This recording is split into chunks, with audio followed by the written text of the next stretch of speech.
Hello, students. Welcome to Smart World, a school of complete education.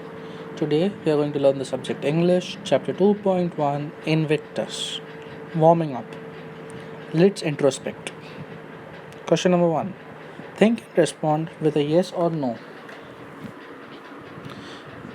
हाँ या ना में जवाब दीजिए सोच के. When you are faced with a very serious problem or some grave danger, what do you experience? अगर तुम्हारे लाइफ में कोई बहुत बड़ा प्रॉब्लम आता है या फिर डर लगता है, बहुत बड़ा ख़तरा आता है, तो तुम कैसे एक्सपीरियंस करते हो? योर फीलिंग्स: पैनिक, एकदम शॉक से डर जाना. Wishing you are never born, ऐसा सोचना है कभी तुम पैदा ही नहीं होते. होपलेसनेस, फालतू फील करना. हेल्पलेसनेस, एकदम अकेला फील करना. नो इमोशन, कोई इमोशन ही फील नहीं करना. कामनेस एंड कंपोजर, शांत महसूस करना. विलिंगनेस टू टैकल इट, ऐसा फील करना कि हम इसको ओवरकम कर सकते हैं, इसके ऊपर हम आ सकते हैं. योर रिएक्शंस, तुम्हारे reactions: break down and cry, रोना, अफसोस करना और रोना.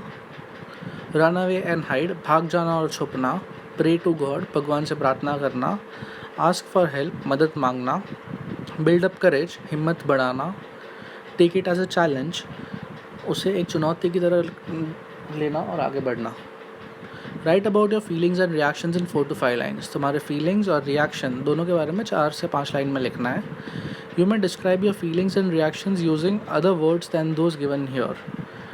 तुम अपने फीलिंग्स या रिएक्शंस को दूसरे वर्ड्स में लिख सकते हो सिवाय जो वर्ड्स यहाँ पे लिखे हुए हैं उसके. Form groups of 4, discuss what you actually feel and do in difficult situation and some of the things you could do and would like to do in those situations. 4 जन का ग्रुप बनाओ और ऐसे सिचुएशन में तुम actually difficult situation में क्या करोगे और क्या करना चाहिए उसके बारे में लिखना है. Question number 2. Guess what the following symbolise and match the pairs. Guess करना है कि नीचे वाले क्या सिंबलाइज करते हैं और मैच द फॉलोइंग 2 कॉलम को मैच करना है. फर्स्ट कॉलम में है अ टॉल माउंटेन, एक ऊंचा पहाड़. अ डार्क नाइट, एक अंधेरी रात. ए रोज़, एक गुलाब. सनराइज, सूर्योदय. अ फ्लाइंग बर्ड, एक उड़ता चिड़िया. थंडर, थंडर मतलब बारिश के बाद जो बिजली गिरती है उसको थंडर बोलते हैं. दूसरे कॉलम में है ब्यूटी, खूबसूरती. फ्रीडम, आज़ादी. डीप डिस्ट्रेस, डिस्ट्रेस मतलब एकदम बहुत ज़्यादा दुख होना. एंगर, गुस्सा. स्ट्रेंथ, हिम्मत. Hope, Asha.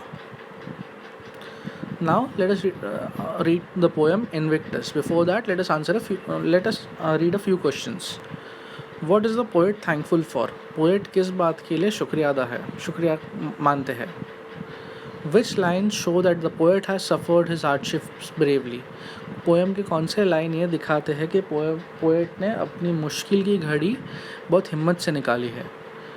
What is meant by the place of wrath and fears. Place of wrath and fears, ये लाइन का मतलब क्या होता है. What does the poet have full control over. Poet को किस चीज़ के ऊपर पूरा कंट्रोल है. अभी थोड़े वर्ड्स का मीनिंग देख लेते हैं. इनविक्टस मतलब अनकॉन्कर्ड, जिसके ऊपर किसी ने कॉन्कर नहीं किया, जिसको कभी किसी ने उधर तक पहुंचा नहीं है. पिट मतलब एक बड़ा सा होल ग्राउंड के अंदर जो होता है. रॉथ मतलब गुस्सा, एंगर. फेल क्लच मतलब विकेट ट्रैप, एक किसी को फंसाने के लिए जो करते हैं वो. Bludgeonings, violent beating with a club, किसी को ज़ोर ज़ोर से मारना. विंस्ड, जर्क्ड विद पेन, बहुत दर्द होना. मेनेस मतलब थ्रेट, डराना. लूम्स मतलब हैंग्स ओवरहेड, जो ऊपर लटकता है वो. अभी पोएम पढ़ते हैं. Out of the night that covers me, black as the pit from pole to pole. रात के बाहर जो मुझे कवर करता है, ध्रुव से ध्रुव के रूप में काला. I thank whatever gods may be for my unconquerable soul. मैं धन्यवाद देता हूँ कि जो भी देवता हो सकते हैं मेरी अटल आत्मा के लिए. In the fail clutch of circumstance I have not winced nor cried aloud. परिस्थिति के गिर गए कवच में मैं न तो जीता हूँ और न ही जोर से रोया हूँ.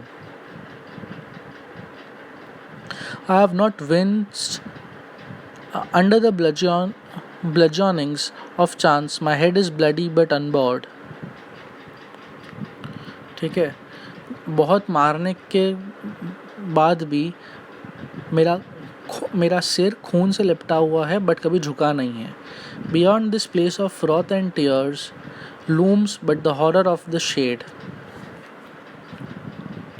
क्रोध और आंसुओं के इस स्थान से परे कर कर करघे लेकिन छाया का आतंक. ठीक है,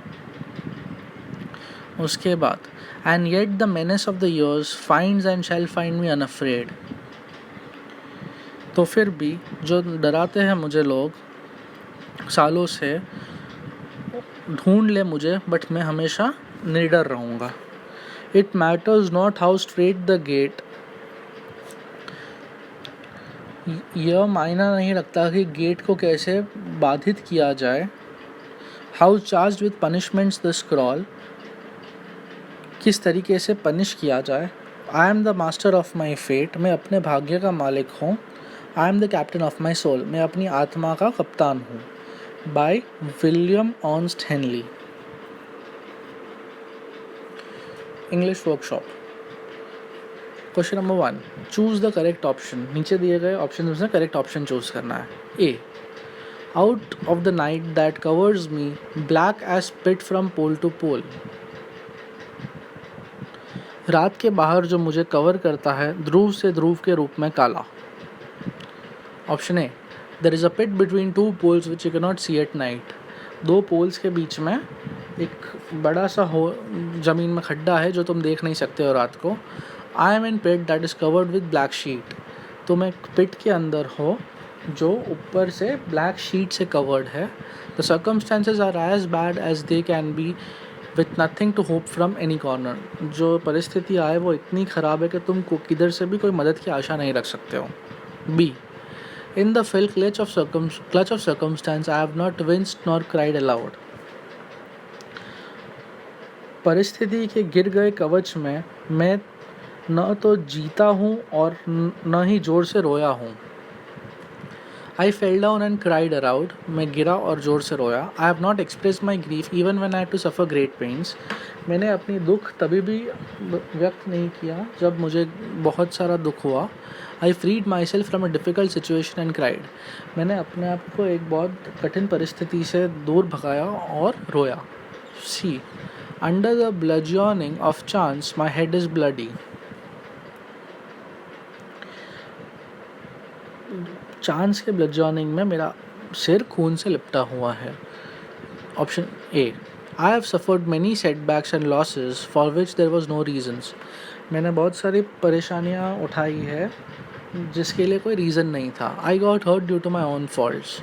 मैं अपनी खुद की गलतियों की वजह से मुझे नुकसान हुआ है. My enemies hit me till I started bleeding. मेरे दुश्मनों ने मुझे मारा जब तक मेरा खून निकलना नहीं चालू हुआ तब तक. D, and yet the menace of years finds and shall find me afraid. जितना तकलीफ़ दे सकते हैं, जितना डरा सकते हैं मुझे सालों से, वो मेरे को कितना भी डरा ले बट मैं हमेशा निडर रहूँगा. Option A, my enemies threaten me but can not find मी. मेरे दुश्मन मुझे डरा सकते हैं बट ढूंढ नहीं सकते. A great bully found me once but shall not find me in the future. एक मेरा बहुत बड़ा दुश्मन जो मुझे हमेशा मारता था उसने मुझे एक बार ढूंढ लिया बट आगे नहीं ढूंढ पाएगा. Even though I am growing old I am not and shall not be afraid. मैं उम्र में बढ़ रहा हूँ मैं, लेकिन अभी भी नहीं और आगे भी कभी किसी से डरूंगा नहीं. E, how charge with punishments the scroll. Scroll के साथ शुल्क कैसे लिया जाता है. Option number A, the scroll is very expensive. Scroll बहुत महंगा है. B, I may have to pay for many of my mistakes. मुझे अपने गलतियों के भरपाव करना पड़ेगा. Option number 3, I have to pay money as punishment. मुझे पैसे भरने पड़ेंगे पनिशमेंट के तौर पे, सज़ा के तौर पे. F, I am the master of my fate. मैं अपने भाग्य का मालिक हूँ. Option number A, I take responsibility for everything that happens in my life. मैं पूरी ज़िम्मेदारी लेता हूँ जो जो चीज़ मेरे लाइफ में होती है उसके बारे में। My fate is my master, मेरा भाग्य मेरा मास्टर है, मेरा भाग्य मेरा मालिक है। I am the master of this world, मैं दुनिया का मालिक हूँ। जी, I am the captain of my soul, मैं अपनी आत्मा का कप्तान हूँ। Option number A, I am the captain of a team, मैं एक टीम का कप्तान हूँ। My soul is the captain of my team, मेरा आत्मा मेरी टीम का कप्तान है। My actions are the result of my own feeling,